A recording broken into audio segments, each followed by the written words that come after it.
अज्ञानतिमिरान्धस्य ज्ञानाञ्जनशलाकया चक्षुरुन्मीलितं येन तस्मै श्रीगुरवे नमः। उस गुरु को नमस्कार है जो ज्ञानांजन रूप शलाका से हमारे अंदर के अंधकार का नाश करते हैं। आज गुरु पूर्णिमा का पावन दिन है। आज के दिन महर्षि वेदव्यास का जन्म हुआ था। व्यास पूर्णिमा को ही गुरु पूर्णिमा के रूप में मनाए जाने की प्रथा है। महर्षि वेदव्यास को आदि गुरु कहते हैं। इसका कारण क्या है? अगर हम उनके थोड़ा सा जीवन पर और कार्यों पर दृष्टिपात करें तो यह हमें स्वतः गम्य हो जाता है। महर्षि वेदव्यास ने वेदों का विभाजन किया था। हम जानते हैं वेद बहुत विशाल ग्रंथ हैं। अगर हम संपूर्ण वेदों को एक साथ रखें तो हमारा ये हॉल अपर्याप्त पड़ेगा। उस समय लिखने की प्रथा भी नहीं थी। लोग सुनकर याद रखते थे और इसी तरीके से पीढ़ी दर पीढ़ी ज्ञान जो है वो बढ़ता रहता था, संरक्षित रहता था। इसीलिए वेदों का एक नाम श्रुति भी है, सुनकर जो ज्ञान हमें मिलता था। धीरे धीरे वेद की विशालता को देखते हुए मनुष्य की स्मृति शक्ति भी कम हो रही थी। उन्होंने वेदों को 4 भागों में विभाजित कर दिया: ऋग्वेद, यजुर्वेद, सामवेद और अथर्ववेद। अपने अलग अलग शिष्यों पर उन्होंने इन 4 भागों की संरक्षण का, रक्षा का और प्रचार का भार सौंपा। वेदों की विशालता के बारे में हम सुन चुके हैं। इतने विशाल ग्रंथों को 4 भागों में इस तरीके से विभाजित कर उन्होंने हमारे हिंदू धर्म के एक तरीके से आधार को ही संरक्षित किया। हमारे धर्म में बहुत सारे शास्त्र आते हैं। वेद हैं, वेदों के बाद स्मृतियां हैं, पुराण है, रामायण है, महाभारत है, गीता है। इन सभी धर्म ग्रंथों में से 3 ग्रंथ ऐसे हैं जिन्हें हिंदू धर्म की आधारशिला के रूप में स्वीकार किया गया है, उनका आधार माने जाते हैं। इन 3 ग्रंथों को हम प्रस्थान त्रयी के नाम से भी जानते हैं। ये हैं उपनिषद, ब्रह्मसूत्र और तीसरी है गीता। इसमें उपनिषद जो है वो वेदों के अंतर्गत आते हैं और वेदों के संरक्षण और प्रचार का कार्य महर्षि वेदव्यास ने किया। इसके बाद दूसरा है ब्रह्मसूत्र। वेदों के अर्थ को समझाने के लिए ब्रह्मसूत्र वेदव्यास जी द्वारा ही रचित है, उनकी रचना है। और तीसरी है गीता। गीता महाभारत का एक हिस्सा है। कृष्ण ने गीता को जो उपदेश दिए, महर्षि वेदव्यास ने ही उसे महाभारत में संरक्षित किया। तो ये प्रस्थान त्रयी के तीनों ग्रंथों के लिए ही हम महर्षि वेदव्यास के ऋणी हैं। उनका कार्य केवल यहीं पे समाप्त नहीं हुआ। वेदों की जो शिक्षाएं हैं, हर मनुष्य जन जन उसको समझ सके, अपने जीवन में उसको उतार सके, इसके लिए कहानियों के माध्यम से, चरित्रों के माध्यम से उन्होंने लोगों तक पहुंचाने हेतु 18 पुराणों की भी रचना की। 18 पुराण उनकी रचनाएं हैं। कहते हैं महर्षि वेदव्यास जी ने इन 18 पुराणों का जो उनका प्रमुख संदेश है वो ये है कि किसी को दुख नहीं दो। 18 पुराणेषु व्यासस्य वचनम द्वयम परोपकारः पुण्याय पापाय परपीडनम। 18 पुराण बनाए थे पर अंत वचन ये 2 ही कहे। नेकी सम कछु पुण्य नहीं, परपीड़न सम कछु पाप नहीं। और ये जो उन्होंने चरित्रों के माध्यम से, कहानियों के माध्यम से धर्म जीवन में कैसे पालित होता है लोगों के सम्मुख रखा, इसी का परिणाम था कि उनके जीवन के 2500 वर्ष बाद भी हमारी संस्कृति में नैतिक मूल्य इतने उच्च थे कि वेन सॉन्ग जब आते हैं भारत तो उन्होंने एक बहुत अच्छा ये बात कही थी, कहा मुझे पूरे भारत में कोई ऐसा व्यक्ति नहीं मिला जो झूठ बोलता हो। कोई ऐसी स्त्री नहीं मिली जिसका चरित्र अच्छा नहीं। तो ये जो हमारा उच्च नैतिक आदर्श था, ये उनकी पुराणों की रचना करके मनुष्य अपने जीवन की किसी भी परिस्थिति में एक चरित्र को अपने सामने पाता था और ये समझ लेता था मुझे ऐसी परिस्थिति में क्या करना चाहिए। यहीं पे उनका कार्य अभी भी समाप्त नहीं हुआ। एक महत्वपूर्ण कार्य उन्होंने और किया। जो भक्ति मार्ग के साधक हैं, उनका जो सर्व प्रमुख धर्म ग्रंथ है श्रीमद् भागवत, उसकी भी रचना उन्होंने ही की। तो ऐसे आदि गुरु, जो गुरुओं के गुरु दत्तात्रेय के भी गुरु के रूप में जाने जाते हैं, जिनके पुत्र स्वयं सच्चिदानंद सागर में डुबकी लगाने वाले ब्रह्मज्ञानी शुकदेव जी हैं। उनके जन्मदिन व्यास पूर्णिमा को गुरु पूर्णिमा के रूप में मनाना तो बहुत स्वाभाविक ही। महर्षि वेदव्यास के चरणों में प्रणाम के साथ हम इस चर्चा को और आगे बढ़ाते हैं। गुरु कौन है, क्या है, हमारे जीवन में उनका महत्व क्या है, हमें उनकी आवश्यकता क्यों है, हम इनमें से कुछ प्रश्नों पर अभी विचार करेंगे। सर्वप्रथम ये देखते हैं कि गुरु शब्द की व्युत्पत्ति कैसे हुई। गुकारो अंधकारस्तु रुकारस तद निवर्तक अंधकार निवर्त्यातु गुरुरित्यभिधीयते। गुरु शब्द गु और रु दो अक्षरों से मिलके बना है, जिसमें से जो गु है वो अंधकार का प्रतीक है और रु उसका नाश करता है। तो जो हमारे अज्ञान के अंधकार का नाश करके हमें ज्ञान का आलोक प्रदान करते हैं, हमें हमारे दिव्य स्वरूप आत्म स्वरूप तक ले जाते हैं, परमात्मा तक ले जाते हैं, ऐसे आध्यात्मिक पथ प्रदर्शक को गुरु कहते हैं।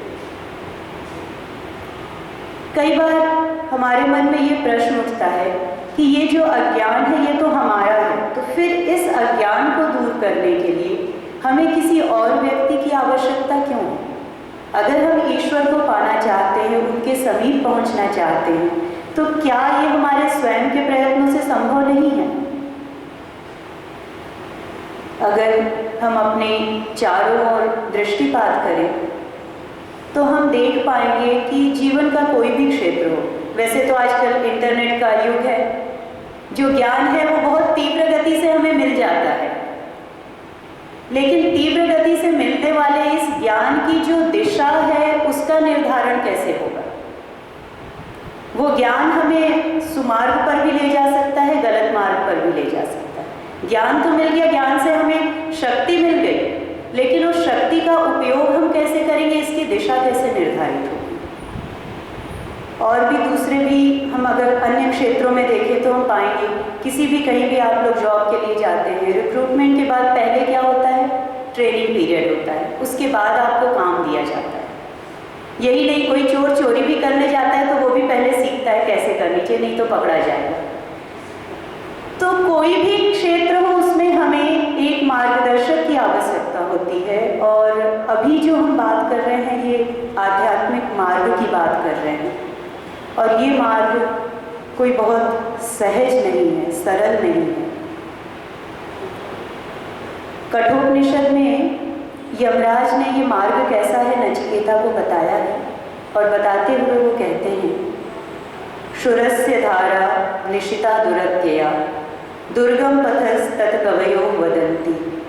यह जो पथ है ये सूर्य की धार के समान तीक्ष्ण है, जैसे चाकू की धार होती है, तीखी होती है, दुर्गम होती है, वैसे ही ये मार्ग भी तीक्ष्ण है, दुर्गम है।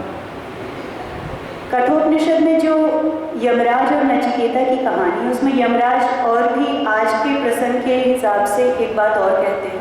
वहाँ तक जाने से पहले मैं उस कहानी को थोड़ा सा संक्षेप में लेती हूँ।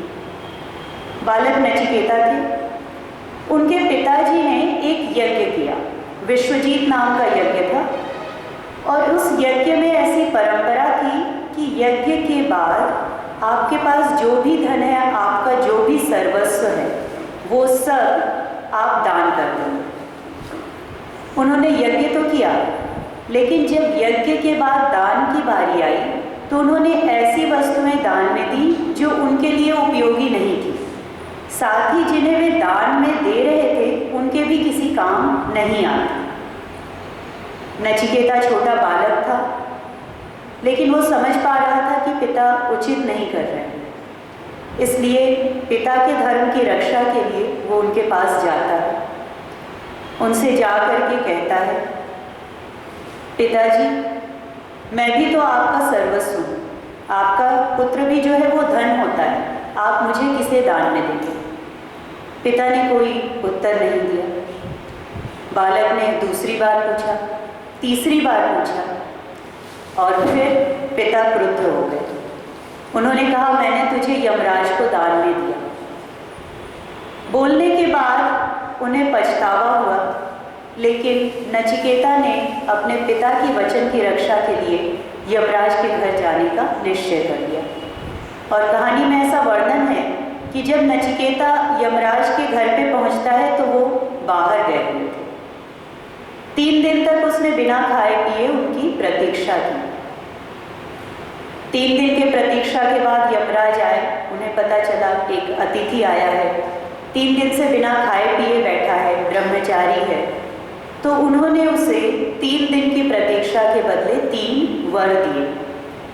तीसरे वरदान के रूप में नचिकेता ने उनसे आत्मज्ञान की प्राप्ति का मार्ग पूछा था, इस आध्यात्मिक पथ पर चलने का मार्ग पूछा।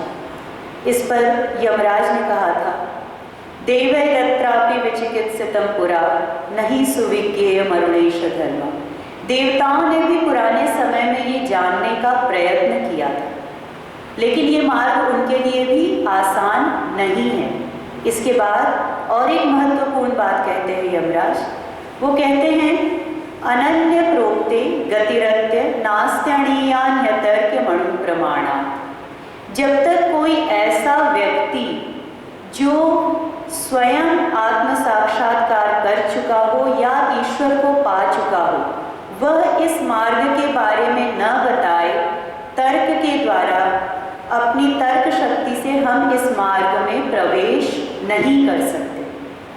तो गुरु वो हैं जो हमें ऐसे दुर्गम पथ पर ले जाते हैं, हमें हमारे स्वरूप तक पहुंचाते हैं, दिव्य स्वरूप तक पहुंचाते हैं। इसलिए ऐसे गुरु के प्रति कृतज्ञता का भाव जो है ये स्वाभाविक है, और इसी से गुरु पूजा का प्रारंभ होता है। अभी हम लोगों ने पुष्पांजलि में मंत्र कहा, गुरुर्ब्रह्मा गुरुर्विष्णु गुरुर्देवो महेश्वर गुरुरेव परब्रह्म तस्मै श्री गुरुवे नमः। गुरु ही ब्रह्मा है, गुरु ही विष्णु है, गुरु ही महादेव शिव हैं, गुरु ही परब्रह्म हैं। ऐसे गुरु को नमस्कार है। ब्रह्मा जी जो है, इनका कार्य क्या है? ब्रह्मा विष्णु महेश, हम त्रिदेवों को से परिचित हैं। ब्रह्मा जी क्या करते हैं? उनका कार्य है, वो सृष्टि के रचयिता हैं, सृष्टि का सृजन करते हैं। विष्णु सृष्टि का परिपालन करते हैं, पालन करते हैं, और शिव इसका संहार करते हैं। वैसे ही गुरु ब्रह्मा की भांति शिष्य के आध्यात्मिक जीवन के रचयिता होते हैं, उसका सृजन करते हैं। विष्णु की भांति शिष्य को इस मार्ग पर सतत परिचालित करते हैं, और शिव की भांति उसके मार्ग की जो बाधाएं हैं उनका नाश करते हैं। इसीलिए शिष्य के लिए गुरु ही ब्रह्मा है, गुरु ही विष्णु है, गुरु ही शिव है।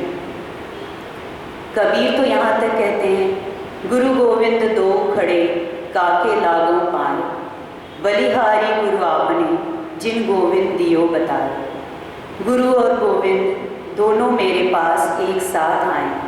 मैं पहले किसे प्रणाम करूं? मैं पहले गुरु को प्रणाम करूंगा। गुरु ही मेरे अपने हैं, क्योंकि वही तो ईश्वर को लेकर मेरे पास तक आ रहे हैं। वास्तव में ईश्वर स्वयं जिस भाव का अवलंबन करके मनुष्य के मन की मलिनता को दूर कर देते हैं, उसी भाव का नाम गुरु भाव है। ईश्वर ही गुरु के माध्यम से हमारे ऊपर कृपा करते हैं। अब अगर गुरु कृपा करने के लिए प्रस्तुत हों लेकिन हमारे मन की प्रस्तुति नहीं हो तो हम इस अवसर को गंवा देंगे। शिष्य के मन की प्रस्तुति कैसी होनी चाहिए, इसका एक बहुत अच्छा उदाहरण हम अर्जुन के माध्यम से देख सकते हैं। युद्ध क्षेत्र में जब युद्ध शुरू होने वाला था उस समय अर्जुन ने दोनों तरफ अपने आदमियों को, स्वजनों को देखा और वो ये नहीं समझ पा रहा था उसे क्या करना चाहिए। तब वो कृष्ण के पास जाता है और क्या कहता है, ये हमारे लिए एक बहुत विचारणीय बात है। अर्जुन ने कहा, कार्पण्य दोषो पहतः स्वभाव प्रेक्षामि त्वां धर्म सम्मूढ़ चेता यत् श्रेय स्यात् निश्चितं ब्रूहि तन्मे शिष्यस्तेहं शाधिमां त्वां प्रपन्नम। कायरता के दोष के कारण मेरा मन भ्रमित हो गया। पहला है उसका, कायरता के दोष के कारण मेरा मन भ्रमित हो गया। दूसरा कहता है कि मैं उचित और अनुचित का निर्णय करने में असमर्थ हूँ। तीसरा कहता है, मैं शिष्य के रूप में आपके पास आया हूँ, आपकी शरण में।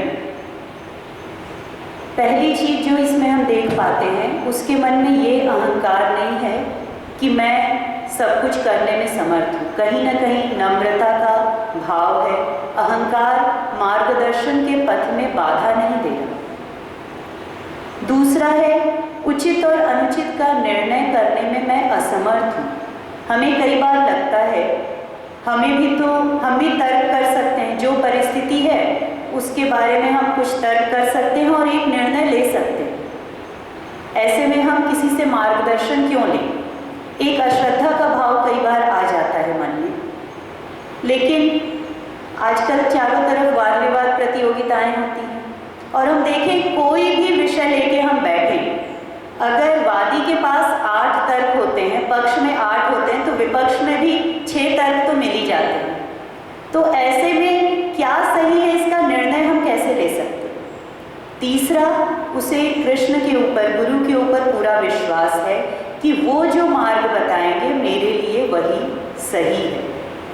तो इस प्रकार जब हम गुरु के पास शरणागत होकर अपने अहंकार का त्याग कर जाते हैं तो गुरु हमारा किस प्रकार मार्गदर्शन करते हैं, इसकी एक बहुत अच्छी दोहे के माध्यम से कबीर जी इसकी वर्णना करते हैं। वो कहते हैं, गुरु कुम्हार शिष्य कुंभ है, गड़ी गड़ी काढ़े कोट, अंदर हाथ सवार दे, बाहर बाहे चोट। गुरु जो है वो एक कुम्हार की भांति है जो मिट्टी के बर्तन बनाता है, और शिष्य एक मिट्टी के लोले या घड़े की भांति। कुम्हार जब घड़ा बनाता है तो वो क्या करता है, पहले उस मिट्टी को पीटता है, उसमें से जो कंकड़ पत्थर हैं उनको निकाल देता है, मिट्टी को चाक पर रखता है, घुमाता है, तो वो अंदर से अपने हाथ का सहारा देता है और बाहर से चोट करते हुए उस मिट्टी को सुंदर घड़े की आकृति देता है। ठीक ऐसे ही गुरु अनुशासन के द्वारा कड़ाई से शिष्य के जो दोष हैं, दुर्गुण हैं, उनको दूर करते हैं, साथ ही अंदर से उसके अंतर में आध्यात्मिक संबल देके रखते हैं। और इस बार परम कारुणिक ईश्वर ने जीवों के दोष, दुर्गुण, कंकड़ पत्थरों को दूर करने के लिए श्री रामकृष्ण देव रूपी कुम्हार का रूप धारण किया है। आगे की चर्चा में हम यही देखेंगे कि ये श्री रामकृष्ण देव रूपी कुम्हार किस प्रकार अपने शिष्यों के जो दुर्गुण हैं, दोष हैं, कंकड़ पत्थर हैं, उनको कैसे निकाल रहे हैं। श्री रामकृष्ण देव की शिक्षा पद्धति बहुत अपूर्व थी। वो किसी को देखते ही समझ जाते थे कि उसके मन का गठन कैसा है, उसे किस मार्ग की आवश्यकता है, उसे किस मार्ग पर संचालित करना। उनके उपदेश व्यक्तियों पर आधारित होते थे। जिसका जैसा स्वभाव होता था वे उसे उसके अनुरूप ही उपदेश देते थे। कई बार एक ही परिस्थिति में दो अलग अलग शिष्यों के लिए उनके उपदेश अलग अलग हो जाते थे। हम एक दृष्टांत के द्वारा इसे देखने का प्रयास करेंगे। अध्यात्म मार्ग में अग्रसर होने पर कई बार साधन पथ पे हमारे मन में बहुत अधिक कोमलता का भाव आ जाता है और यह कोमलता का भाव ही हमारे आध्यात्म मार्ग की बाधा बन जाता है। ऐसे कोमल भाव के जो साधक होते थे उनको श्री रामकृष्ण देव कठोर होने के लिए कहते हैं और जिनका स्वभाव ही उग्र था उन्हें कोमल होने को कहते हैं। श्री रामकृष्ण देव के एक सन्यासी शिष्य हैं स्वामी योगानंद जी। उस समय वो योगींद्र श्री रामकृष्ण देव के पास आते थे। एक दिन नौका में आ रहे हैं। नौका में किसी व्यक्ति ने पूछा, भाई आप कहाँ जा रहे हो? उन्होंने कहा, मैं दक्षिणेश्वर जा रहा हूँ, श्री रामकृष्ण देव से मिलने जा रहा हूँ। सुनते ही वह व्यक्ति कहने लगा, वो भी भला कोई साधु है? अच्छा खाते पीते हैं, उनके कमरे में तकिया है, गद्दा है, उस पर सोते हैं और धर्म के नाम पर छोटे छोटे लड़कों का दिमाग खराब करते हैं, आदि आदि बहुत सारी बातें उसने बोलनी शुरू कर दी। योगींद्र को क्रोध आया लेकिन वो चुप रहे, ये सोच के कि बहुत सारे लोग तो श्री रामकृष्ण देव के बारे में पता नहीं क्या क्या बोलते हैं, मैं क्या सबका मुंह बंद कर सकता हूँ? तो वो चुप रहे। श्री रामकृष्ण देव के पास पहुँचे, उन्हें सारी घटना बताई। उन्हें लगा था श्री रामकृष्ण देव तो निंदा स्तुति से परे हैं, इस बात को हंस के उड़ा देंगे। लेकिन श्री रामकृष्ण देव अप्रसन्न हो गए। उन्होंने कहा, यह क्या है? वह बिना कारण मेरी निंदा करता रहा और तू चुपचाप सुनता रहा। पता है शास्त्रों में क्या कहा है? गुरु की निंदा करने वालों का प्राण ले लेना चाहिए या तो उसी समय उस स्थान का त्याग कर देना चाहिए। अब ऐसी ही एक और घटना उनके दूसरे शिष्य के साथ घटती है। ये थे स्वामी निरंजनानंद। ये स्वभाव से ही थोड़ा उग्र थे, नाव में आ रहे थे। जैसे ही कुछ लोगों को पता चला कि दक्षिणेश्वर जा रहे हैं, उन लोगों ने मिलकर के श्री रामकृष्ण देव की निंदा शुरू कर दी। निरंजन को बहुत क्रोध आया। उन्होंने उन लोगों से पहले बहस की, चुप कराने का प्रयास किया, लेकिन जब देखा वे लोग मानने को तैयार नहीं हैं तो वे नाव पर उठकर खड़े हो गए और कहा, मैं अभी आप लोगों के समेत इस नाव को पानी में डुबो दूंगा। उनका शरीर कदकाठी बहुत अच्छी थी, सुगठित शरीर के थे, तैरना भी बहुत अच्छा जानते थे। सारे लोग भयभीत हो गए। उन लोगों ने उनसे क्षमा मांगी, शांत किया उनको। फिर निरंजन आए, ठाकुर के पास आए, श्री रामकृष्ण देव के पास आकर के उन्होंने सारी बातें बताई। सुनकर श्री रामकृष्ण देव उनसे भी अप्रसन्न हुए और कहा, ये क्या? क्रोध तो चांडाल होता है, क्या उसके वश में होना चाहिए? पता नहीं संसार में कितने बुरे लोग हैं, किसकी किसकी निंदा करते रहते हैं। तू उन सबके पीछे पड़ेगा तो पूरा जीवन तो इसी में निकाल देगा। और ये बता, उस बेचारे नाविक ने, मल्लाह ने तेरा कुछ बिगाड़ा था? उसकी नौका को तू डुबाने जा रहा था? तो यहाँ पे उनके जो उपदेश सेम परिस्थिति में, एक जैसी परिस्थिति में दोनों के लिए अलग अलग थे, क्योंकि दोनों शिष्यों के स्वभाव, उनकी दुर्बलताएं, उनकी जो कमजोरियाँ थी वो अलग अलग थी। श्री रामकृष्ण देव का उद्देश्य जो था वो उन्हें उनकी दुर्बलताओं से दूर करना था।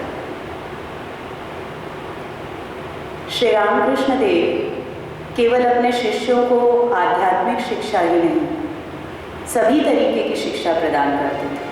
कहते भी हैं, गुरु समान दाता नहीं, याचक शिष्य समान, तीन लोक की संपदा सो गुरु दीन ही दान।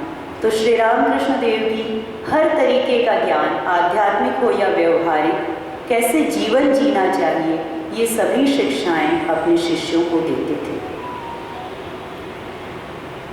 श्री रामकृष्ण देव का स्वयं का जीवन बहुत व्यवस्थित था। दिन में वो जिस समय जो काम करने की एक बार सोच लेते थे, फिर उसी समय पे करते थे। उनके कमरे की प्रत्येक वस्तु अपनी जगह पे रहती थी। गंदगी अव्यवस्था उन्हें बिल्कुल पसंद नहीं थी। इसलिए जो लोग उनके साथ रहते थे उन्हें अपने आप ही नियम से चलने की, सजग रहने की, व्यवस्थित रहने की आदत पड़ जाती थी। एक बार एक भक्त अपना रुमाल भूल आए किसी दूसरे भक्त के घर गए थे कहीं। श्री रामकृष्ण देव ने जब सुना तो उन्होंने कहा, मैं दिन रात इतनी ईश्वर चिंता करता हूँ कि मुझे अपने पहनने के कपड़ों का भी होश नहीं होता, लेकिन फिर भी आज तक मैं किसी के घर अपना कोई गमछा, कोई बटुआ कुछ भी भूल के नहीं आया, और तूने अभी ध्यान करना शुरू किया और इतना भूलने लग गया। इसी प्रकार अगर कोई भाव भक्त के प्रतिकूल हो और भक्त उसका अवलंबन करते थे तो वे उन्हें मना करते थे। किसी भक्त को देखा, एक बार भजन कीर्तन के समय बहुत हाव भाव दिखाते हैं, उन्होंने उनसे तिरस्कार करते हुए कहा, ये क्या, इतनी चंचलता क्यों? डूब जा, ठीक ठीक भाव होने पर व्यक्ति स्थिर हो जाता है। वास्तव में अगर हम श्री रामकृष्ण देव के बारे में सोचें तो कबीरदास जी का एक दोहा याद आता है। वो कहते हैं, सब धरती कागज करूँ लिखनी सब बन राय, सात समुद्र की मसी करूँ गुरु गुण लिखा न जाए। अगर मैं सारी धरती को कागज बना लूँ, जितनी भी वन संपदा है उससे लेखनी बना लूँ और सातों समुद्रों की स्याही लेके बैठूँ तो भी आपके जो गुण हैं वो समाप्त नहीं होंगे। श्री रामकृष्ण देव भी इस प्रकार अपने शिष्यों को सजगता, नियमानुवर्तिता, व्यवस्थित होने के साथ साथ आध्यात्मिक शिक्षा देते थे। अगर आपके पास कोई बीमार व्यक्ति आए और आप कहें कि मेरी एक ये दवा जो है ये बहुत उपकारी है, लेकिन क्या वो दवा उस रोग के लिए है कि नहीं, अगर हमें पता ना हो और हम उसे खिला दें तो क्या उसका रोग दूर हो जाएगा? हमें तो पहले ये देखना पड़ेगा कि किस रोग की कौन सी दवा है। केवल दवा अच्छे होने से नहीं होगा। वह इसका पता करने के लिए श्री रामकृष्ण देव अपने शिष्यों की परीक्षा लेते थे, हर क्षण परीक्षा लेते थे। उनका चलना फिरना, निद्रा, श्वास प्रश्वास, हर चीज को वो देखते थे। फिर दूसरी परीक्षाएं भी होती थी। स्वामी विवेकानंद, जो उस समय नरेंद्रनाथ के नाम से जाने जाते थे, ठाकुर उनसे बहुत प्रेम करते थे। एक तरीके से वे ठाकुर के प्राण स्वरूप थे, लेकिन वे भी ठाकुर की परीक्षा से मुक्त नहीं थे। एक दिन श्री रामकृष्ण देव ने उन्हें बुला के कहा, नरेंद्र, मैंने जब तपस्या की थी तब माँ ने मुझे 8 सिद्धियाँ हैं अणिमादी, वो सब दी। मेरे जैसे सन्यासी के लिए तो वो किसी काम की है नहीं। माँ ने मुझे बताया है तू बाद में धर्म प्रचार का कार्य करेगा, उस समय वे तेरे काम आएंगी, तो अगर तू चाहे तो मैं तुझे दे देता हूँ। नरेंद्रनाथ ने कहा, महाराज ये बताइए, क्या ईश्वर प्राप्ति के लिए ये सिद्धियाँ उपयोगी हैं? श्री रामकृष्ण देव ने कहा, नहीं, लेकिन ईश्वर प्राप्ति के बाद जब तू धर्म प्रचार करेगा तब ये तेरे लिए उपयोगी सिद्ध होंगी। नरेंद्रनाथ ने कहा, महाराज फिर मुझे सिद्धियाँ नहीं चाहिए, पहले ईश्वर प्राप्ति हो जाए, फिर अगर ईश्वर को लगेगा कि मुझे इनकी आवश्यकता है तो ये स्वयं दे देंगे। अभी अगर मैं सिद्धियों के पीछे जाऊंगा तो ईश्वर प्राप्ति धरी की धरी रह जाएगी। यह सुनकर श्री रामकृष्ण देव बहुत प्रसन्न हुए। नरेंद्रनाथ की उन्होंने उनके वैराग्य की परीक्षा ली थी। श्री रामकृष्ण देव जैसे अपने शिष्यों की परीक्षा लेते थे, वैसे ही शिष्यों को भी कहते थे कि तुम सब मेरी परीक्षा लेकर के देखो। वे बार बार कहते थे, साधु को दिन में देखना, रात में देखना, तभी उस पर विश्वास करना। साधु जो कहता है वो वैसा आचरण करता है कि नहीं, इसका ध्यान रखना। तो इस प्रकार जब शिष्य गुरु की परीक्षा लेकर के संशय से मुक्त हो जाता है तब उसके मन में ठीक ठीक श्रद्धा का भाव आता है, और फिर ऐसे श्रद्धालु शिष्य की परीक्षा लेकर गुरु उसे उसके भार से मुक्त कर देते हैं। मुक्त करके क्या करते हैं? उसे अपने समान ईश्वर तक पहुंचा देते हैं। शंकराचार्य जी एक बहुत सुंदर बात कहते हैं। वो कहते हैं गुरु जो है वो पारस पत्थर जैसे नहीं है। पारस पत्थर और गुरु में बहुत बड़ा अंतर है। पारस पत्थर क्या करता है हमें पता है। अगर हम पारस पत्थर से लोहे को स्पर्श कराएं तो वो लोहे को सोना बना देता है। पारस पत्थर लोहे को सोना बनाता है। पारस पत्थर लोहे को पारस पत्थर नहीं बनाता। पारस पत्थर लोहे को अपने से अलग एक अच्छी चीज बना देता है, सोना, लेकिन पारस पत्थर नहीं बनाता। जबकि गुरु क्या करते हैं? वो शिष्य को अपने समान बना देते हैं। जैसे उन्होंने ईश्वर की प्राप्ति की है, वो शिष्य को भी वहां तक लेके जाते। गुरु पारस को अंतरो जानत है सब संत, एक लोहा कंचन करे यह करी लय अनंत। गुरु शिष्य को भी अपने समान अनंत तक पहुंचा देते। श्री रामकृष्ण देव जैसे स्वयं ईश्वर के लिए व्याकुल हुए थे, उनका दर्शन किया था, उस आनंद को अनुभव किया था, वो भी ऐसे ही व्याकुल रहते थे कि मेरे शिष्यों को यह अनुभूति किस प्रकार होगी, वही आनंद उनको कब मिलेगा। स्वामी निरंजनानंद जी की एक घटना हमने अभी देखी, एक दूसरी घटना उन्हीं के जीवन से है।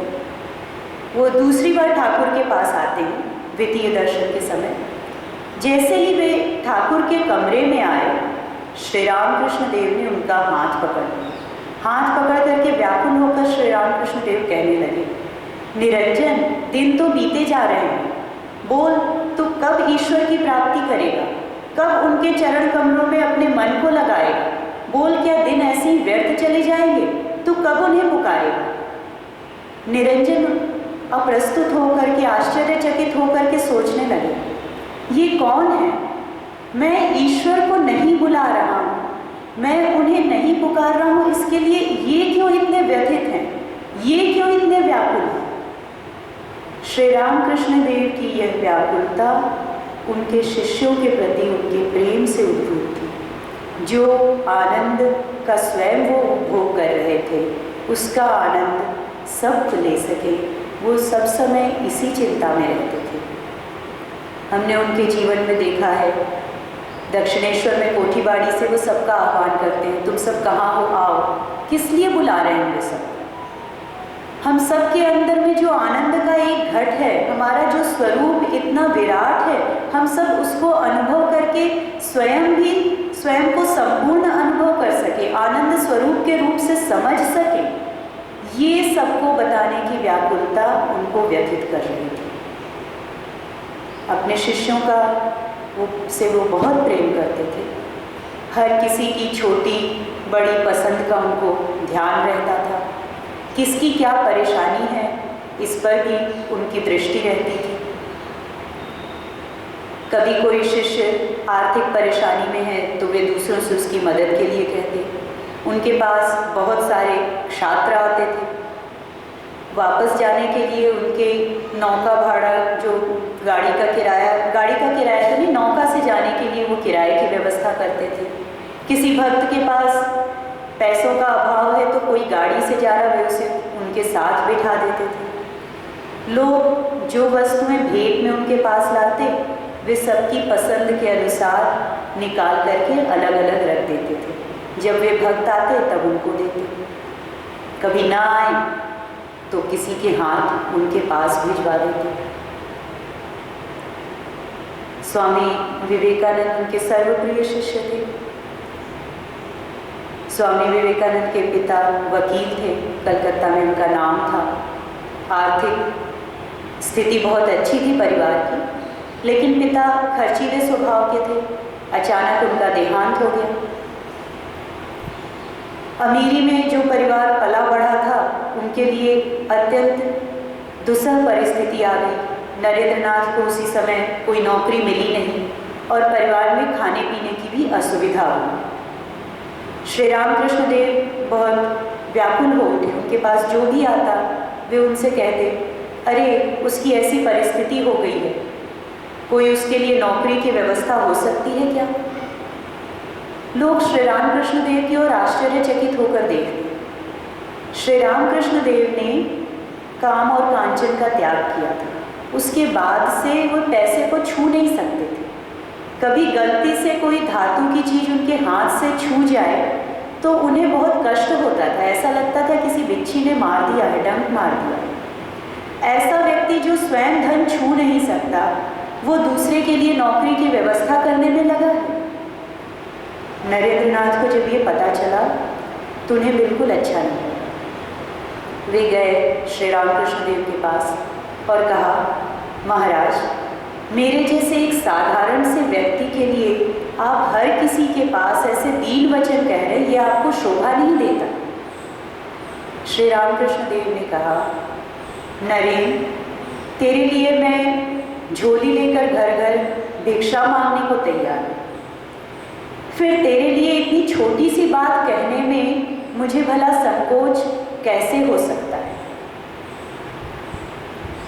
इसीलिए स्वामी विवेकानंद कहते हैं कि अगर किसी से कोई निस्वार्थ प्रेम कर सकता है तो वो एकमात्र श्री रामकृष्ण देव है। दूसरे लोग अपने स्वार्थ की सिद्धि के लिए प्रेम का प्रदर्शन केवल करते हैं। श्री रामकृष्ण देव के लिए स्वामी विवेकानंद की ये जो उक्ति है, उनके जीवन में बहुत सारी घटनाओं से हम और भी देख सकते हैं।